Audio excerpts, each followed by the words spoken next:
সংবিধান লঙ্ঘন থেকে শুরু করে রাষ্ট্রীয় সার্বভৌমত্ব প্রশ্নে 4টি গুরুতর অভিযোগ তুলে ড.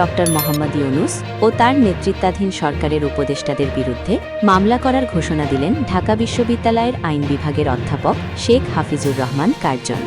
কি সেই 4 অভিযোগ, চলুন বিস্তারিত জানি। সম্প্রতি একটি অনলাইন প্ল্যাটফর্মে অনুষ্ঠিত অনুষ্ঠানে বক্তব্য দিতে গিয়ে অধ্যাপক কার্জন বলেন, ইউনূস অ্যান্ড গংদের বিচার হওয়া উচিত কয়েকটি কারণে। তিনি যে 4টি অভিযোগের কথা উল্লেখ করেন সেগুলো হল: সংবিধান লঙ্ঘনের অভিযোগ। অধ্যাপক কার্জনের দাবি, সরকারের কিছু সিদ্ধান্ত ও কার্যক্রম দেশের সংবিধানের সঙ্গে সাংঘর্ষিক। এই অভিযোগে তিনি একটি মামলা করার প্রস্তুতির কথা জানান। রাষ্ট্রীয় সার্বভৌমত্ব বিপন্ন করা। তিনি অভিযোগ করেন, কিছু নীতিগত পদক্ষেপ দেশের সার্বভৌমত্বকে ঝুঁকির মুখে ফেলেছে। এ বিষয়েও আইনি চ্যালেঞ্জ আনার ইঙ্গিত দেন তিনি। যুক্তরাষ্ট্রের সঙ্গে চুক্তি চ্যালেঞ্জ। ড.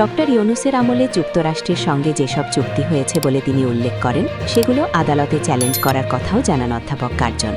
তার ভাষায়, এসব চুক্তির স্বচ্ছতা ও সাংবিধানিক বৈধতা প্রশ্নের মুখে।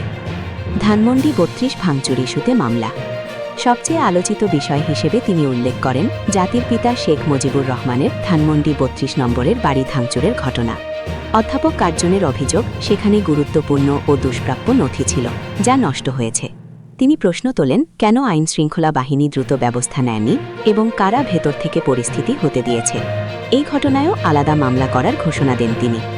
অধ্যাপক কার্জন আরও বলেন, গত 1.5 বছরে 133টি অধ্যাদেশ জারি করা হয়েছে, যা তিনি অস্বাভাবিক বলে মন্তব্য করেন। তার দাবি, একটি আন্তর্জাতিক গণমাধ্যমের প্রতিবেদনে উল্লেখ করা হয়েছে, এই অধ্যাদেশগুলোর অধিকাংশই অনিশ্চয়তার মধ্যে রয়েছে। এখন প্রশ্ন, ঘোষিত এই মামলাগুলো আদৌ দায়ের হবে কিনা, আর হলে আইনি প্রক্রিয়া কোন দিকে মোড় নেবে।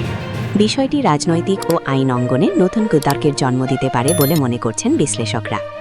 এই বিষয়ে আপনার মতামত কি, কমেন্টে জানান, ভিডিওটি লাইক দিন এবং সর্বশেষ আপডেট পেতে চ্যানেলটি সাবস্ক্রাইব করুন।